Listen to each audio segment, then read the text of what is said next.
At para sa ating mga balita, dahil sa gutom, Gaza nagkaroon ng stampede sa ayuda at United Nations. Bakit nag-iyakan? Pero bago natin umpisahan ang ating mga balita, mangyari po lamang na i-like ang video ito para sa patuloy na paghahatid natin ng ating mga updates mula sa loob at labas ng bansa. Malaking tulong po ang inyong like para sa aming mga content creator. Maraming salamat po mga kababayan. Libu-libong mga Palestino ang nagdagsaan sa bodega ng United Nations sa Deir al-Balah, Gaza.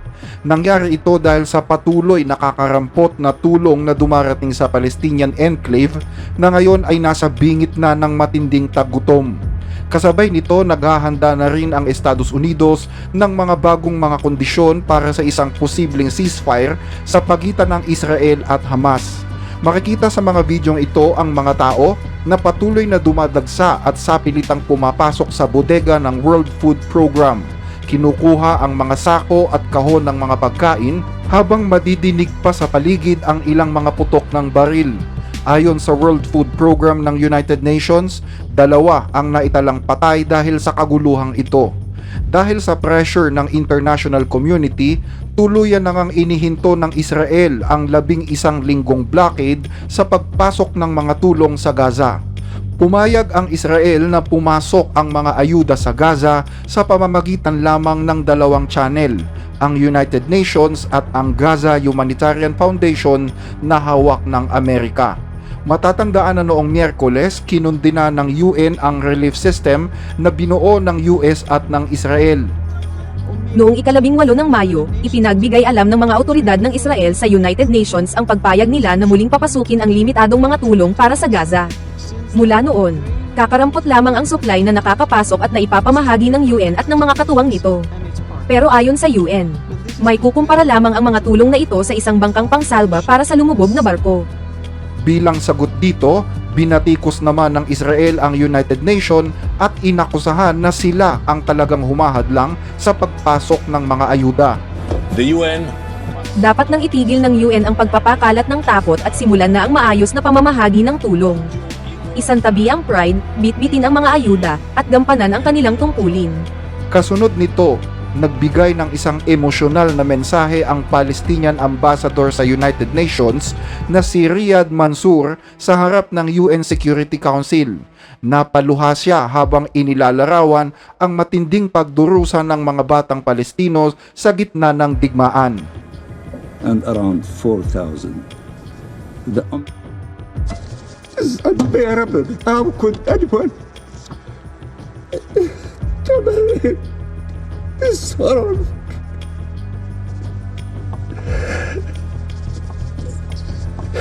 Excuse me, Mr. President.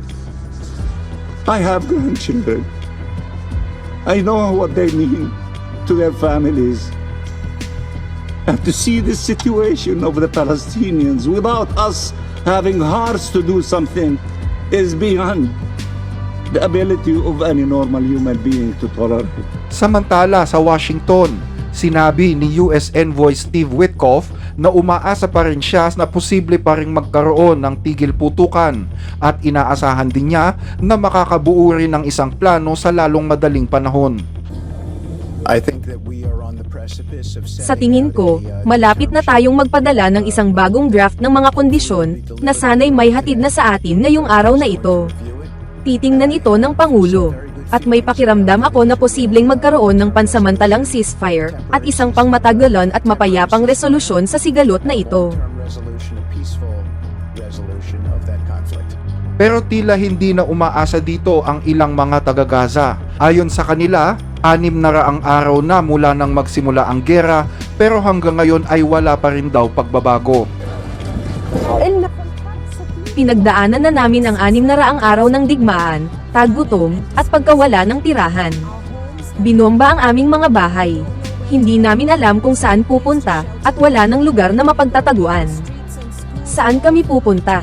Puno na ng mga toda ang mga lansangan at paaralan, at wasak na ang mga bahay. Wala ng lugar para pagtaguan pa ng mga tao. Wala ng pagkain, tubig, at kahit damit. Samantala sa Tel Aviv, Libu-libong tao ang nagtipon para ipakita ang kanilang pagsuporta sa mga hostages na nananatili pa rin sa Gaza ngayong ika-600 araw ng digmaan. Nananawagan ang mga taong ito ng tigil putukan para mapalaya na ang mga hostages. Kailangan namin ang tulong ninyo. Kailangan namin ang tulong ni Pangulong Trump. Kailangan namin ang tulong ni Witkoff. Kailangan namin ang tulong ninyo. Kailangan namin ng kasunduan na magpapalaya sa mga bihag. Ang pinakahuling hostage sa 58 nakakulong pa ngayon. At ipinagdarasal namin na sana ay wala na kami rito sa ika-700 araw.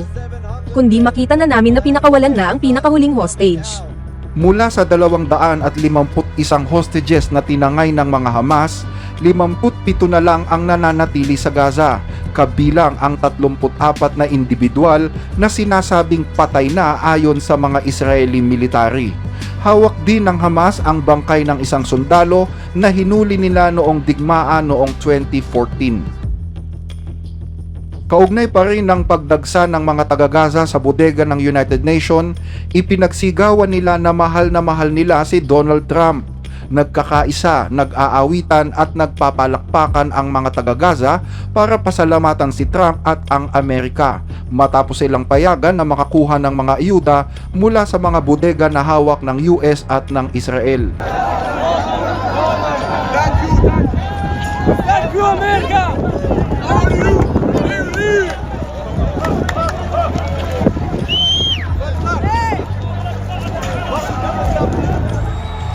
Ang labis na ginhawa na sa wakas ay mayroon dang pagkain at mga supply ay ramdam na ng mga taga-Gaza. Ipinakita nila ang kanilang pasasalamat sa mga aid workers ng Amerika.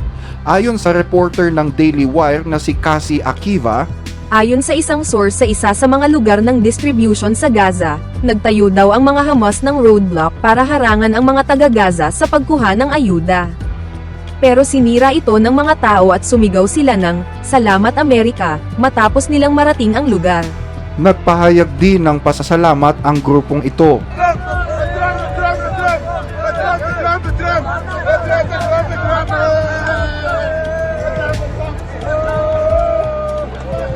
At ipinapakita ng kuhang ito ang mga sibilyan na nagmamadaling pumunta sa aid center habang pinupuri ang pangalan ni Trump. الرئيس ترامب على حل الأزمة الإنسانية في غزة إن شاء الله ضلها مستمرة على هذا الحال. هاي هم الكراتين، هاي الناس ماشية حمل الكراتين. شكرا رئيس ترامب، شكرا. Binatikos naman ng lalaking ito ang mga Hamas dahil sa pag-iwan sa kanila sa isang mahirap na sitwasyon habang nagpapasalamat naman siya kay Trump sa pagsagip sa kanyang buhay. Pumunta ako sa bahay ng tiyahin ko 2 araw na ang nakakaraan. Narinig ko ang mga tao na nagsasabing magbubukas ang mga Amerikano ng isang relief distribution center kaya pumunta ako para makita kung totoo yun. Nakita ko na kusang nagpupunta ang mga tao roon nang walang nagutos pero dumadagsa ang mga tao doon. Pagdating namin ay may pila na. At maayos na ipinamimigay ang mga ayuda ng isang kumpanyang Amerikano. Sinabihan kami na ubos na raw ang tulong. Kaya nagsisiksikan ang mga tao, at isa kami sa mga nakipagsiksikan. Para sa mga nagdala sa amin sa ganitong kalagayan, sinasabi namin sa inyo, sapat na sa amin ang Diyos. At siya ang pinakamahusay na tagapamahala ng lahat ng bagay. Kung may kahit isang tao lang na nagbigay sa amin ng kahit 1 kilo ng harina, kumpara sa 3 kilong ibinigay ng Amerikano, hindi na sana kami pumunta doon. Pero ang 1 kilong harina ngayon ay umaabot na sa 100 shekel sa palengke. Paano ko yun mabibili para sa pamilya ko? At kung may isa na kayang makabili, paano naman yung iba? Ito ang nagtulak sa amin para pumunta sa aid center ng Amerika. Sa totoo lang, naging mabait sila sa amin. Namimigay sila ng ration card at tinuturuan kaming kumuha. Hindi tulad ng mga namumuno sa Gaza na wala namang ginagawa para sa amin. Kami bilang mamamayan ay nagsasabi sa inyo, kailangan namin ng kahit sino na kayang magbigay ng pangunahing pangangailangan namin.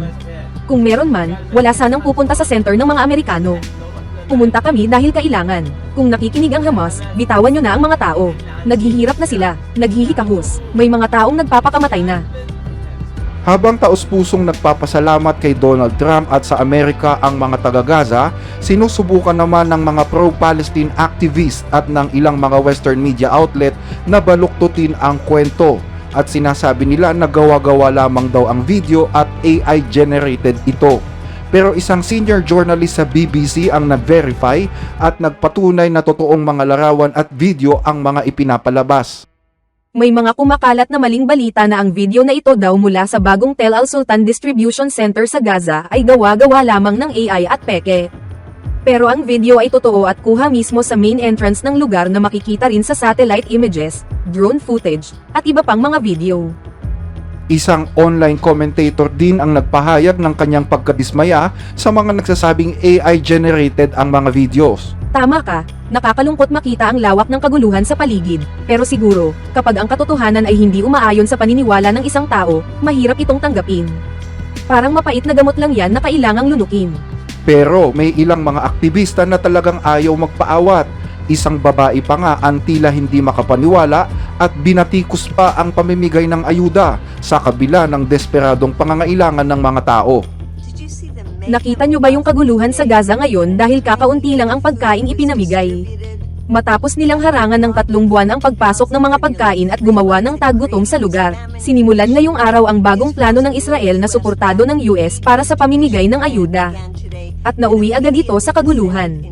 Libo-libong mga Palestino ang sumugod sa bakod na may barbed wire at sa mga nakasaradong lugar, habang nagpapaputok naman ng baril ang mga armadong kontraktor para kontrolin ang mga tao. Hindi ito isang makataong plano ng pagtulong. Ito'y isang sistema na may layuning ikulong at kontrolin ang mga tao. Sa halip na tumulong sa UN at sa mga NGO na subok na sa pamimigay ng mga ayuda, binay pa sila ng Israel at US dahil sa paratang na inilalaan daw ng Hamas ang mga ayuda para sa sarili nila. Samantala, bumuelta naman ang ambasador ng Israel sa United Nations at nakakagulat na ibinunton ang Sisi sa UN na anyay siyang humahadlang sa pamamahagi ng ayuda. Not only the UN refused to condemn Hamas for its Ayaw ng UN na kondenahin ang mga Hamas sa pagtatangka ng mga ito na sirain ang bagong aid distribution center kahit nakita na natin ang mga larawan kung paanong hinaharangan ng mga Hamas ang mga tao. Sa halip ay aktibong nakikisali na rin ang UN sa paghadlang sa pamimigay ng mga ayuda. Gumagamit daw ang UN ng mga pananakot, intimidasyon at paghihiganti laban sa mga NGO na nagdesisyong makibahagi sa bagong mekanismo ng humanitarian aid. Ilan sa mga nangungunang international NGO ang nagpasyang sumali sa inisyatibang ito.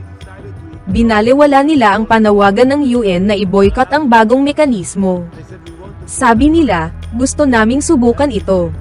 Gusto naming tumulong sa bagong sistema. Nagpasya silang kumilos dahil totoo ang pagmamalasakit nila sa mga nangyayari.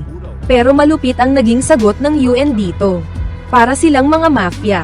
Walang anumang konsultasyon o due process, basta-basta na lamang inalis ng UN ang mga NGO na ito sa shared database, na siyang system na ginagamit para bantayan ang pagpasok ng mga ayuda sa Gaza.